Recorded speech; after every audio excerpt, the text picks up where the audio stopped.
जिस हिसाब से आज ब्लड बाथ दिखा, कल का दिन और बुरा हो सकता है और कल बाजार और भी ज्यादा नीचे गिर सकता है। और ट्रंप ने ईरान को वार्निंग दे दी है 48 आवर्स की। अगर 48 आवर्स के अंदर स्टेट ऑफ हॉर्मुज तो खुलता नहीं है तो अमेरिका यहां पे हमला कर सकता है। ईरान ने बोला है कि $2 बिलियन मुझे दे दो, तब आपको स्टेट ऑफ हॉर्मुज से मैं निकलने दूंगा। ये कितना सच है इसके ऊपर भी डिस्कस करेंगे। इंडियन रुपया जो कि $1 इक्वल्स टू 93 रुपीज हो चुका है, इसके वजह से जो बाजार है ये और भी ज्यादा वीक होगा। और इसी के साथ साथ मैंने आज फाइनली ये वाली बुक निकाली है अपनी। ये बुक मुझे ऐसी ऐसी चीजें बताती है जो मैं बार बार भूल जाता हूं। इस बुक के बारे में भी मैं आपको बताऊंगा। बेसिकली ये मेरी पर्सनल जर्नल है। सो इन डेप्थ बात करेंगे कि शेयर बाजार को देख करके क्या लगता है और पर्सनली मेरे क्या ओपिनियन होने वाले हैं, क्योंकि थोड़े से ओपिनियन आज की मार्केट को देख करके चेंज हो चुके हैं। सो मेरा नाम है अभिषेक उपाध्याय, आप देख रहे हो कॉफी थिंकर्स। शुरू करते हैं वीडियो। सबसे पहले शुरुआत करते हैं आज के मार्केट क्रैश से। जो आज का मार्केट क्रैश था, इसने पूरी की पूरी इंडियन स्टॉक मार्केट को हिला करके रख दिया। और इसके पीछे कोई दूसरा नहीं है, इसके पीछे ट्रंप है, जिसने ये वार्निंग जारी करी कि 48 आवर्स के अंदर स्टेट ऑफ हॉर्मुज अगर नहीं खोला जाता तो एक बहुत बड़ी स्ट्राइक की जा सकती है ईरान के ऊपर। ये आज रात, मतलब आज रात को 2 बजे के आसपास कंप्लीट होने वाले हैं। और जैसे ही ये आवर्स खत्म हो जाएंगे तो क्या एक्चुअली हमला कर देगा, इसी को लेकर के मार्केट के अंदर एक अलग लेवल का पैनिक जाग चुका है, जिस वजह से बाजार के अंदर ये जो धाराशाही आपको हमला होता हुआ दिखा, ये दिखा। और सिर्फ इंडियन मार्केट नहीं, इस समय पे आप ग्लोबली जहां पर भी देखोगे एक्चुअली इसी लेवल की तबाही बढ़ती जा रही है। और इस समय पे अगर कोई भी इंसान आपको ये कह रहा है कि उसका पोर्टफोलियो ग्रीन है, या तो वो झूठ बोल रहा है या फिर वो पहले 7 साल का इन्वेस्टर रहा है। जैसे मेरे पोर्टफोलियो के अंदर जो मैंने नए स्टॉक्स खरीदे हैं लास्ट 3 साल के अंदर, वो सारे के सारे स्टॉक्स ऑलमोस्ट 15 से 25% के लॉस पे दिख रहे हैं। अगर आप मेरे पुराने पोर्टफोलियो की बात करोगे, जो मैं काफी लंबे से होल्ड करते हुए आ रहा हूं, वहां पे मुझे अच्छे खासे गेन्स दिख रहे हैं। इवन मैंने एक क्वांट का ELSS म्यूचुअल फंड लिया था, उसके अंदर मुझे आज भी 70% के गेन्स दिख रहे हैं, जो कि कल तक 75% के आसपास थे।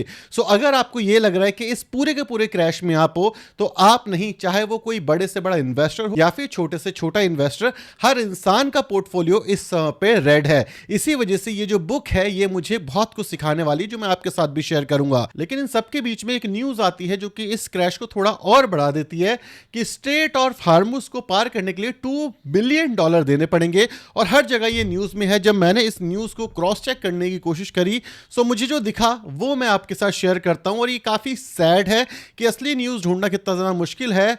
जो रिस्पॉन्स हुआ है रिपोर्ट के अकॉर्डिंग कि ईरान ये कह रहा है कि ऐसे कोई भी क्लेम हमने नहीं करेंगे, फॉल्स क्लेम है। और रिपोर्ट्स के अकॉर्डिंग ये चीज बनाई जा रही है कि ये किसी इंडिविजुअल का परसेप्शन हो सकता है, ये हमारी ऑफिशियल न्यूज नहीं है। इसका मतलब ये है, आपने काफी सारी जो वीडियोस देखी होंगी कि स्टेट ऑफ हॉर्मुज अब $2 मिलियन ले रहा है, मतलब इंडिया के अंदर 18 करोड़ रुपए वो मांग रहा है। वो एक्चुअली ईरान ने कंफर्म नहीं करा है, ऑफिशियली उन्होंने डिनाई कर दिया है कि हमने ये चीज नहीं बोली है।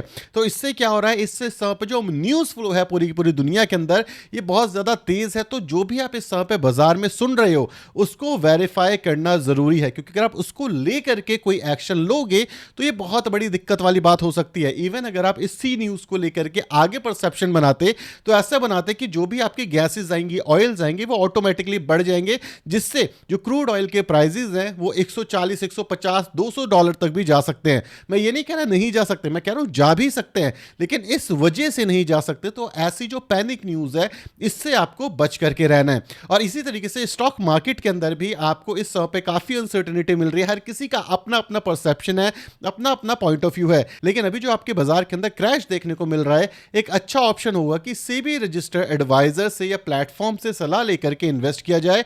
और इसी सिचुएशन के अंदर आपकी हेल्प करता है रुपीजी के अंदर आपको सेबी रजिस्टर्ड एडवाइजर मिलेंगे, जो कि आपके पोर्टफोलियो को देख करके आपकी इन्वेस्टमेंट में हेल्प कर सकते हैं। अगर आप म्यूचुअल फंड में इन्वेस्ट करते हो, तो जब आप यहां पे जाके साइन अप करते हो, तो आपको SEBI register mutual fund adviser मिलता है, जो मार्केट कंडीशन के हिसाब से आपके पोर्टफोलियो में क्या होना चाहिए, क्या नहीं होना चाहिए, ये सजेस्ट कर सकता है। इसी के साथ साथ इस प्लेटफॉर्म पे जाके आप ये चेक कर सकते हो कि कौन से पोर्टफोलियो में मेरा ओवरलैप है। इसी के साथ साथ कोई नया म्यूचुअल फंड ऐड किया है, क्या पॉजिटिव और नेगेटिव इंपैक्ट हुआ है, ये भी आप रुपीजी पे जाके चेक कर सकते हो। और रुपीजी कोई नया प्लेटफॉर्म नहीं है, 20 साल का ट्रस्ट है रुपीजी के ऊपर इन्वेस्टर्स का, और 1.5 लाख से ज्यादा इन्वेस्टर्स रुपीजी के साथ ऑलरेडी इन्वेस्ट कर रहे हैं। और जो रुपीजी का लिंक है ये आपको डिस्क्रिप्शन बॉक्स में मिल जाएगा, आप जाकर के उनसे कनेक्ट कर सकते हो और जो भी आपकी क्वेरीज है आप उनसे पूछ सकते हो। अब वीडियो के अंदर आगे चलते हैं और एक और इंपॉर्टेंट चीज देखते हैं। जब मैं ये वीडियो बनाने के लिए डेटा ढूंढ रहा था तब हमें मिला 93 रुपीज पर डॉलर के हिसाब से, लेकिन कुछ ही टाइम बाद जब मैंने यहां पर ओपन करा कि डॉलर वर्सेस रुपया जो दिख रहा है वो 94 हो चुका है। मतलब एक ही दिन के अंदर बड़ा फॉल। सिर्फ एक महीने की अगर आप गिरावट की बात करोगे तो एक महीने में 3% से ज़्यादा गिरावट हो चुकी है। और अगर मैं सिर्फ और सिर्फ बात करूं 2026 से, तो 2026 के अंदर ही 4% गिर चुका है। सो अगर आप ये सोचो कि सिर्फ स्टॉक मार्केट के अंदर आपके पैसे गिर रहे हैं, नहीं, आपके पैसे स्टॉक मार्केट में भी गिर रहे हैं। आपका जो पैसा है वो इन्फ्लेशन की वजह से भी नीचे जा रहा है। आपका जो पैसा है वो परचेजिंग पावर टर्म्स के अंदर भी नीचे जा रहा है। अगर आप ये सोच रहे थे कि गोल्ड के अंदर बचेगा, तो गोल्ड भी आज दबा करके गिर गया है। सो अगर आप सिर्फ पैसे को लेकर के बैठने वाले हो, इन्वेस्ट नहीं करने वाले, या सिर्फ लोग लग रहा है कि दुनिया तबाह हो जाएगी, तो भी आप पैसा लॉस करने वाले हो। आईएनआर टर्म्स के अंदर आईएनआर इतना ज्यादा वीक होता जा रहा है कि 4% तो आईएनआर गिर गया। मतलब अगर एफडी आपको 6% दे रही है, इन्फ्लेशन 7% के आसपास है, तो इन्फ्लेशन एडजस्टेड रिटर्न्स आपके -1 है, उसके ऊपर से 4% का आईएनआर डेप्रिसिएशन, मतलब -5 हो गए। और अगर एफडी के ऊपर जो इंटरेस्ट कमाया उस पर भी टैक्स लग गया, तो आप मान लो कि आपने क्या ही कमाया और क्या ही बचाया है। सो इसीलिए स्टॉक मार्केट को अगर आप छोड़ करके चले भी जाओगे तो एक्चुअली आप कहां जाने वाले हो, एंड ऑफ द डे कुछ नहीं हो रहा। यही चीज हमें एफआईआई और डीआई के डेटा में भी दिख रही है कि जो एफआईआई है वो दबा करके इंडियन स्टॉक मार्केट को बेच रहा है। ये वापस कब आएगा, एज ऑफ नाउ किसी को भी इसके बारे में कोई आइडिया नहीं है।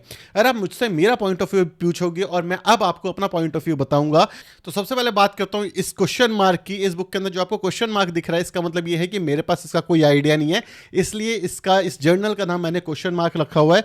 जब भी मेरे को कोई ऐसी चीज मिलती है जो मेरे समझ के बाहर है, मैं इसको लिख लेता हूं कि उस सिचुएशन में मैं कैसे डील कर रहा हूं, उस सिचुएशन में मैं पर्सनली क्या फील कर रहा हूं और उस सिचुएशन का आउटकम क्या आया। और मैंने इसके अंदर काफी सारी अलग अलग सिचुएशन रखी हुई है, जैसे मेरी इन्वेस्टिंग से रिलेटेड।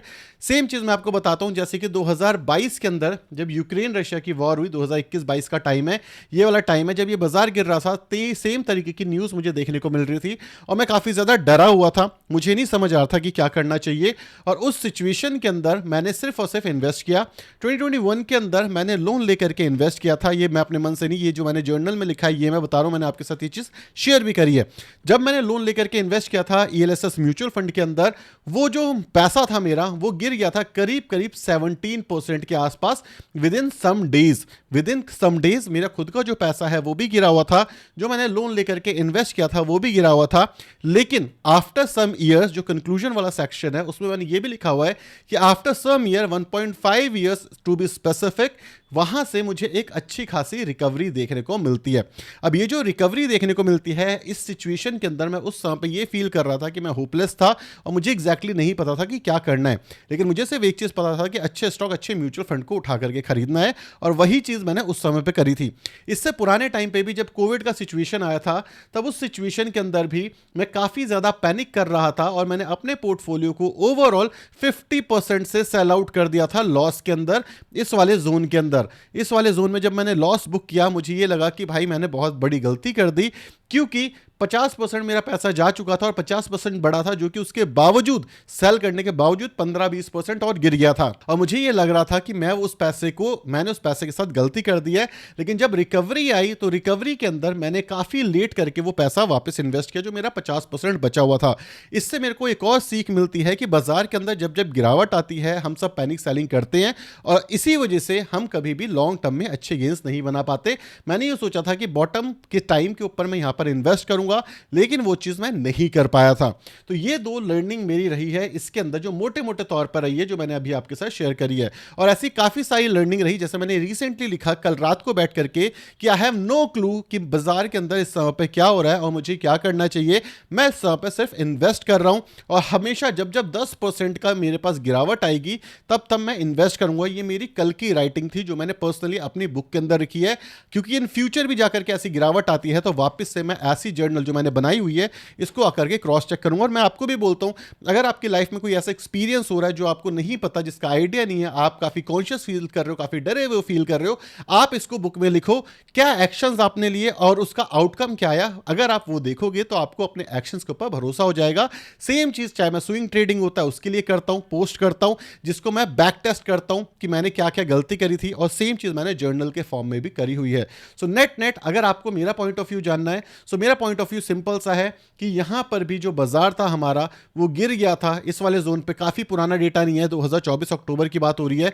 ये वाला डेटा देखो, यहां पर भी 15% के आसपास जो मेरा डेटा था ये दिखा रहा है कि भाई क्रैश हो चुका है। लेकिन इस क्रैश और इस क्रैश में डिफरेंस है, मतलब इस क्रैश और इस क्रैश में एक डिफरेंस है। क्या डिफरेंस है इन दोनों क्रैश के अंदर? ये करेक्शन था। ये करेक्शन क्यों था? ये नीचे गया, ऊपर गया, नीचे गया, ऊपर गया, और ऐसे करके ये नीचे आया था। ये क्रैश है। क्रैश का क्या मतलब होता है? एक शॉर्ट पीरियड ऑफ टाइम पे जब बाजार काफी ज्यादा नीचे चला जाता है। तो इस क्रैश को इस कंसोलिडेशन की तरह हम ट्रीट नहीं कर सकते, क्योंकि जब क्रैश आता है तो सपोर्ट काम नहीं करते, कंसोलिडेशन में सपोर्ट काम करते हैं। क्रैश में मतलब जब तक चीजें खराब होती चली जाएंगी, चीजें और ज्यादा सस्ती होती चली जाएंगी। लेकिन एक चीज जो हमेशा मैंने अपने पास्ट एक्सपीरियंस में सीखा है, हमें चार्ट भी बताता है कि जब जब ऐसी चीजें हुई हैं तब तब एक अच्छा बाउंस बैक आया है, और जैसे ही कुछ चीजें सही हो जाएंगी एक और अच्छा बाउंस बैक आ जाएगा। एक और इंटरेस्टिंग चीज दिखाता हूं मैं आपको। अगर मैं निफ्टी 50 की बात करूं तो यहां पर पीई कितना रहा है? 20 का अभी हमें दिख रहा है। अगर मैं वैल्यूएशन हिस्टोरिकल उठा लूं लास्ट 10 साल की, तो लास्ट 10 साल में जब भी ये 20 के आसपास आया है, एक हमें अपमूव देखने को मिला ही है। और जब जब देखो ये 20 के आसपास गया था 2025 में भी, फिर अपमूव आया, फिर 20 के आसपास आ चुका है। हिस्टोरिकली अगर मैं मैक्सिमम लेवल पे ले जाऊं तो 20 के नीचे बहुत ही कम टाइम पे ये आया। इवन कोविड के अंदर ये चला गया था 19 तक, लेकिन 19 से नीचे कभी गया ही नहीं है लास्ट 10 साल के अंदर। अगर मैं आपको डेटा के साथ बात करूं तो अगर ये यहां से भी 5-7-10% और गिर जाए तो ये एक बल्क बाइंग जोन के अंदर आ जाएगा फॉर श्योर। मैं जानता हूं लोगों के बस की नहीं होगी, मेरे भी बस की नहीं था, इसलिए मैं ये चीज लिखता हूं ताकि मैं खुद को वापस से रिकॉल करा पाऊं कि पास्ट में कैसे बिहेव किया था, उसके प्रो कॉन्स क्या रहे। और इस समय पर भी मैं यही कर रहा हूं। जैसे ये 19 के पी के आसपास आएगा मैं और यहां पे बाइंग करूंगा। मैं लगातार बाइंग कर पा रहा हूं। जैसे मैंने बोला 10-15% का फॉल मुझे अपने पोर्टफोलियो में दिखता है, मैं एक इंस्टॉलमेंट डालता हूं। मैं एसआईपी कर रहा हूं लेकिन हर जगह नहीं कर रहा, कहीं कहीं मैं बल्क बाय भी कर रहा हूं। जैसे मुझे अच्छे स्टॉक्स, अच्छे म्यूचुअल फंड के अंदर एक मेजर क्रैश दिखता है, जैसे कि Motilal Oswal mid cap.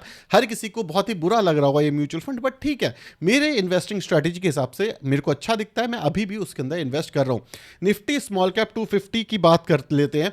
Nifty small cap 250 index को देख रहा हूं मैं, 24 के पी पे समय पे चल रहा है। एवरेज पी जो इसका रहा है लास्ट 10 साल के आसपास वो 18 के आसपास एक अच्छा बाइंग जोन में आ जाता है। सो यहां पर मैं एसआईपी कर रहा हूं, यहां पे मैं अभी कोई बल्क बाई नहीं कर रहा। पहले मैंने करनी शुरू करी थी, अब मैंने यहां पर बल्क बाइंग रोक दी है। अब जो है इसके अंदर पैसा उसको मैं होल्ड कर रहा हूं, और मैं कोशिश कर रहा हूं कि अगर 18 के आसपास आ गया तो मैं इन्वेस्ट कर दूंगा, अदरवाइज एक डिसेंट अमाउंट मैंने यहां पर इन्वेस्ट कर ही दिया है। अब मैं बात करूंगा निफ्टी 50 की, निफ्टी मिड कैप 150 की। तो निफ्टी मिड कैप 150 इस समय पे 30 के वैल्यूएशन के आसपास चल रही है। अगर मैं पीई वाइज देखूं तो 30 का वैल्यूएशन काफी ज्यादा एक्सपेंसिव है, ये 18 के पीई के आसपास हमें सही दिखता है। सो मिड कैप 150 के अंदर इंडेक्स के लेवल पे मैं इन्वेस्ट नहीं कर रहा। मिड कैप के जो म्यूचुअल फंड है यहां पे मैं एसआईपी ही कर रहा हूं, यहां पे मैं कोई भी बल्क बाइंग नहीं कर रहा। तो एक और चीज जो मैं आपको यहां पे समझाना चाहूंगा कि जहां पर भी आप बाय कर रहे हो या सेल कर रहे हो, सबसे इंपॉर्टेंट सिर्फ एक चीज है, वो ये है कि क्या वैल्यूएशन पर्सपेक्टिव से वो आज सेंस बना रहा है। दूसरी सबसे इंपॉर्टेंट चीज, जहां पर भी आप इन्वेस्ट कर रहे हो, क्या वो एक ऐसी कंपनी है या एक ऐसा इंडेक्स है जो कि रिकवर कर चुका है पास्ट में, और रिकवर करा है तो कैसा रिकवर करा है। तीसरी चीज, आपको अपने देश के ऊपर भरोसा होना चाहिए। अगर आपको अपने देश के ऊपर भरोसा नहीं है, मैं कहता हूं हो भी सकता नहीं हो सकता, इसमें कोई गलत बात नहीं है। देश के ऊपर भरोसा होना in terms of stock market, और एक भरोसा होना कि हाँ भाई मेरा देश पावरफुल है, ये दोनों बहुत अलग चीज है। मैं सिर्फ इन्वेस्टमेंट पर्सपेक्टिव से बात कर रहा हूं। जैसे जापान के लोगों को जापान पे भरोसा होगा, लेकिन शायद इन्वेस्टमेंट पर्सपेक्टिव से नहीं होगा। ये चीज आपको क्लियर होनी चाहिए कि क्या आपके देश के अंदर एफआईआई आएंगे। अगर आपके देश के अंदर एफआईआई आएंगे देन इट्स गुड, एफआईआई की आपको जरूरत है। चाहे जापान हो, चाहे दुनिया का कोई भी देश, अगर उसको एक बहुत बड़ा मैसिव बुल रन देखना है तो एफआईआई की वापसी इंपॉर्टेंट है। दूसरा इंपॉर्टेंट चीज कि क्या आपका देश ग्रो कर रहा है। अगर आपका देश ग्रो करेगा, एफआईआई वापस आएंगे, आपके पोर्टफोलियो को ऊपर जाने से कोई नहीं रोक सकता। लेकिन अगर आपका देश ग्रो नहीं कर रहा और एफआईआई वापस नहीं आएंगे तो आपके जो पोर्टफोलियो है उसको नीचे जाने से कोई नहीं रोक सकता। फॉर श्योर मैं ग्लोबल डाइवर्सिफिकेशन के ऊपर अब काम कर रहा हूं कि मैं यूएस में भी इन्वेस्ट करूंगा, चाइना में भी इन्वेस्ट करूंगा, लेकिन मेरा मेजॉरिटी ऑफ द पैसा 50-60% के आसपास इंडियन स्टॉक मार्केट में रहेगा। कुछ पैसा गोल्ड के अंदर जाएगा, कुछ पैसा सिल्वर के अंदर जाएगा, जाएगा और बाकी पैसा अलग अलग जगह पे जाएगा।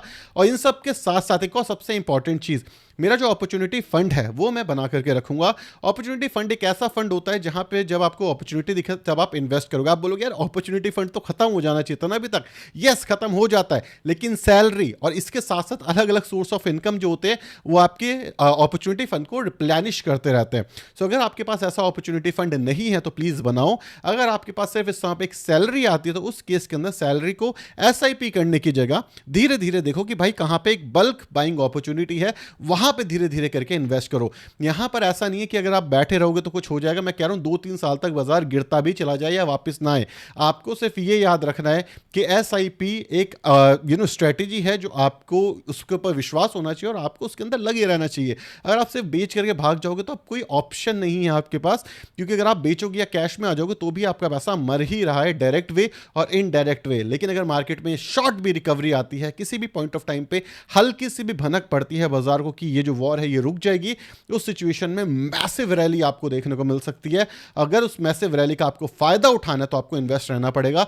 बहुत आसान काम है बेच करके भाग जाओ, सबसे आसान काम होता है किसी भी डर से भागने का कि भाई भाग जाओ वहां से, लेकिन जो टिका रहता है वही end of the day game देखता है और जो भाग जाता है वो भाग जाता है। सो अगर आपको इस समय पर डर लग रहा है, डर लगना जायज है, आपको क्या मुझे भी लग रहा है, इसमें कोई दिक्कत वाली बात नहीं क्योंकि मेरा भी पैसा लगा हुआ है, राइट।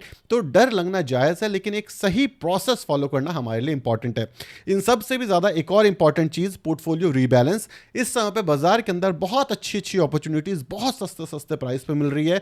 सो अगर आपको लेट से 10% या 15% का लॉस हो भी रहा है और आपको दिखाए कि भाई लेट से एक अच्छा स्टॉक 15% के लॉस पे है, तो आपको 15% के लॉस इसी जगह से निकालने जहां पे आपका स्टॉक है, या 15% के लॉस किसी दूसरे स्टॉक से रिकवर करने हैं, ये टोटली आपकी कॉल है। लेकिन याद रखना ये जो लॉस है ये लॉस हो चुका है, तो इस लॉस को रिकवर करने के चक्कर में और लॉस मत करना, इसको बहुत ज्यादा बाइंग मत करना। आपको पता होना चाहिए कहां पे बाय करना है, कहां पे सेल करना है। ये डिसीजन आपको जरूर लेना चाहिए, यही सही टाइम है। अगर अभी आप नहीं ले पाओगे तो रिकवरी में शायद आपकी रिकवरी इतनी स्ट्रांग ना हो जितनी स्ट्रांग मार्केट की होगी। और मैं बस इस समय पे यही कर रहा हूं, जहां पे मुझे लगता है रिकवरी स्लो होगी मैं उसको बेच रहा हूं, जहां मुझे लगता है अगर रिकवरी आएगी तो फास्ट आएगी मैं सिर्फ वहां पे इन्वेस्ट कर रहा हूं। सो लॉस काटना उतना ही इंपॉर्टेंट है जितना इंपॉर्टेंट प्रॉफिट बुक करना है। आई होप आपको इस वीडियो से कुछ सीखने को मिला होगा। सीखने को मिला तो इस वीडियो को लाइक और चैनल को सब्सक्राइब कर देना। मैं इन्वेस्ट कर रहा हूं, आप कर रहे हो या नहीं मुझे कमेंट सेक्शन में बताना। Bye bye.